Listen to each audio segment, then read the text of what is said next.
তো 1 নম্বরে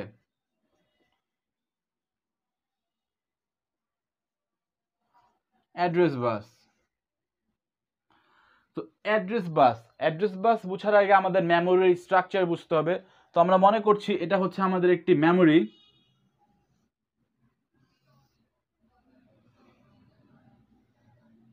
তো এটা হচ্ছে আমাদের একটি মেমোরি, যেখানে মেমোরির মধ্যে কি থাকে, মেমোরির মধ্যে রেজিস্টার থাকে। তো এটা হচ্ছে একটা রেজিস্টার, এটা একটা রেজিস্টার, এটা একটা রেজিস্টার, এরকম অনেক রেজিস্টার থাকতে পারে। তো এখন আমাদের আলোচনার যে মেইন টপিক সেটি হচ্ছে, আচ্ছা ফান্ডামেন্টাল একটু কথা বলে নেই। তো এগুলো হচ্ছে রেজিস্টার। এটা ধরলাম R0 রেজিস্টার, এটা R1 রেজিস্টার, এটা R2, এরকম R3 আপ টু Rn, অনেক রেজিস্টার রয়েছে। তো রেজিস্টার কি? রেজিস্টার হচ্ছে কালেকশন অফ ফ্লিপ ফ্লপ। তো একটি রেজিস্টার কয় বিট এটা আমরা কিভাবে বুঝতে পারি? একটি রেজিস্টারের মধ্যে কতগুলো ফ্লিপ ফ্লপ আছে সেটা দিয়ে তো আমরা বুঝি যে রেজিস্টারটি কত বিটের। তো এখানে সে ধরছি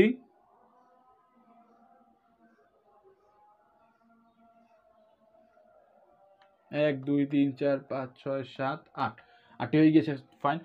তো এখানে R0 রেজিস্টারে ফ্লিপ ফ্লপ আছে কতগুলো বা ঘর কতগুলো আছে, এই যে ইচ এন্ড এভরি ঘর, এগুলোই তো হচ্ছে আমাদের ফ্লিপ ফ্লপ।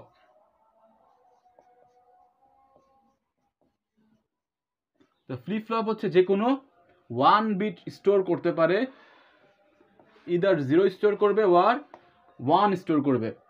এগুলো আমাদের ফান্ডামেন্টাল টাইপের কথাবার্তা, আমরা ছোট ক্লাসে শিখে এসেছি যে রেজিস্টার হচ্ছে collection of flip flop.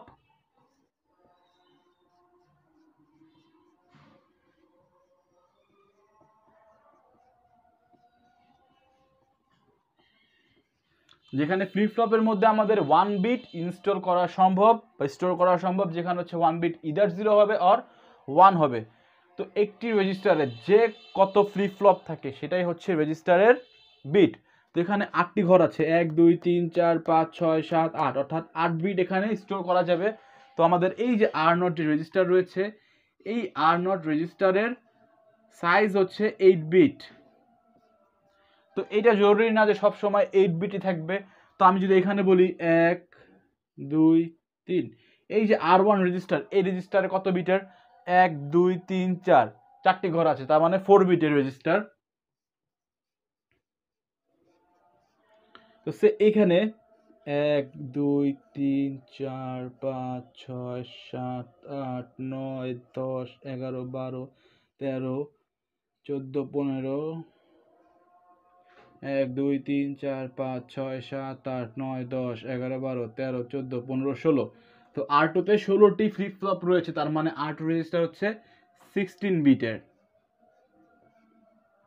R3 এর ক্ষেত্রে একটাই আছে, তো এটা 1 বিট রেজিস্টার, রাইট?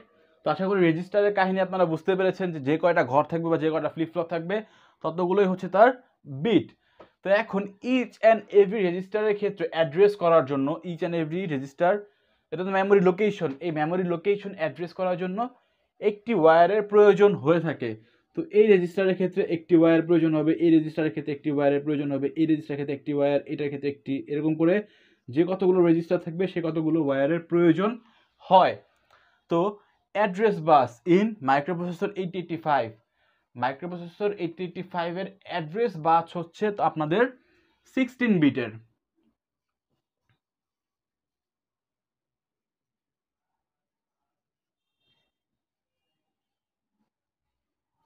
AT86 এ যে এটা আপডেট করা হয় সেটা করা হয় 20 বিটের, সেগুলো নিয়ে আমরা পরবর্তীতে জানতে পারবো। তো 8085 এর মধ্যে আমাদের অ্যাড্রেস বাস হচ্ছে 16 বিটের, তার মানে হচ্ছে তার এই যে 16 রেজিস্টারের ক্ষেত্রে হচ্ছে 16টা ওয়্যার লাগবে। 16 রেজিস্টারের ক্ষেত্রে 16টা ওয়্যার লাগবে। তো 16 রেজিস্টারের ক্ষেত্রে আমাদের যে 16টা ওয়্যার, সেটা যদি আমরা বলি A0, অ্যাড্রেস A0, তারপরটা কি হবে A1, যেহেতু 16 বিটের তো কতগুলো প্রয়োজন?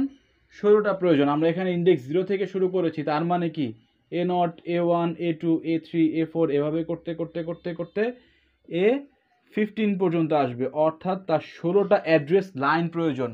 তো এই যে ইচ অ্যান্ড এভরি হচ্ছে অ্যাড্রেস লাইন। তো অ্যাড্রেস লাইন মেমোরি লোকেশন কিভাবে আইডেন্টিফাই করবে? কোনো একটি নাম্বার দিয়ে। তো আমাদের কম্পিউটার সিস্টেমে ইচ অ্যান্ড এভরি সব কিছু হচ্ছে হেক্সাডেসিমেলের বাইনারি দিয়ে কাজ করা হয়। আশা করি আপনি এগুলো ছোটোবেলায় পড়ে এসেছেন। তো হেক্সাডেসিমেলের বাইনারি কেন নেওয়া হয়? আমরা তো জানি যে আমাদের কম্পিউটার সিস্টেমে সব কাজ করা হয় হচ্ছে বাইনারি নাম্বার সিস্টেম দিয়ে, কিন্তু সেই বাইনারি নাম্বারটা কিন্তু কোনোভাবেই ডেসিমেলের বাইনারি নাম্বার নয়। এটা আপনি মাথায় রাখবেন, কোনোভাবেই ডেসিমেলের বাইনারি নাম্বার নয়, সেটি হচ্ছে হেক্সাডেসিমেলের বাইনারি নাম্বার। তো হেক্সাডেসিমেলের বাইনারি নাম্বার অ্যাকচুয়ালি কেন নেওয়া হয়? হেক্সাডেসিমেলের বাইনারি নাম্বার নেওয়ার কারণ হচ্ছে আমরা বাইনারি নাম্বার যদি ডেসিমেল নাম্বার দিয়ে নেই, তো ডেসিমেল নাম্বার সংখ্যা কতগুলো? 0 থেকে 9, অর্থাৎ 10টি, তাই না? তারপরে বাকিগুলো কম্বিনেশন দিয়ে আমরা বানাই। এবং হেক্সাডেসিমেলে কতগুলো রয়েছে? 0 থেকে F, তার মানে কতগুলো? 16টি। এখন কাজ কিন্তু সেম, কারণ আমরা কনভার্ট করব বাইনারি নাম্বারেই। আলটিমেটলি আমাদের গোল হচ্ছে বাইনারি নাম্বারে নেওয়া। সিম্পল একটা এক্সাম্পল দেই। আপনাকে হচ্ছে 5 ঘন্টা কাজ করতে বলা হচ্ছে, আপনি 5 ঘন্টার জব করবেন।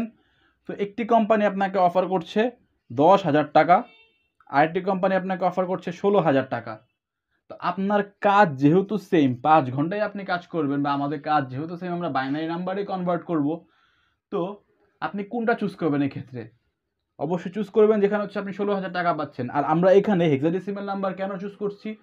কারণ এখানে আমরা বেশি নাম্বার রাখতে পারছি। তো কম মেমোরি স্পেসে আমরা বেশি ডেটা রাখতে পারছি। কোন নাম্বার সিস্টেমে? হেক্সাডেসিমেল নাম্বার সিস্টেমে। তো হেক্সাডেসিমেল নাম্বার সিস্টেম H দ্বারা ডিনোট করা হয়ে থাকে। তো এই জন্যই কম্পিউটারের যে বাইনারিগুলো আমরা দেখে থাকি, each and every binary number হচ্ছে আমাদের হেক্সাডেসিমেলের binary number, not decimal number. তো এই জিনিসটা আপনার মাথায় থাকতে হবে।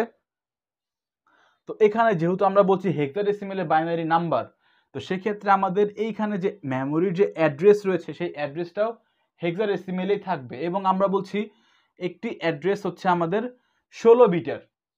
একটি অ্যাড্রেস 16 বিটের, তার মানে হেক্সাডেসিমেল কতগুলো বিট প্রয়োজন? তো একটি অ্যাড্রেসে হচ্ছে আমাদের 16 বিট। তো আমরা যদি মনে করি এরকম 0001 0110 0101 1111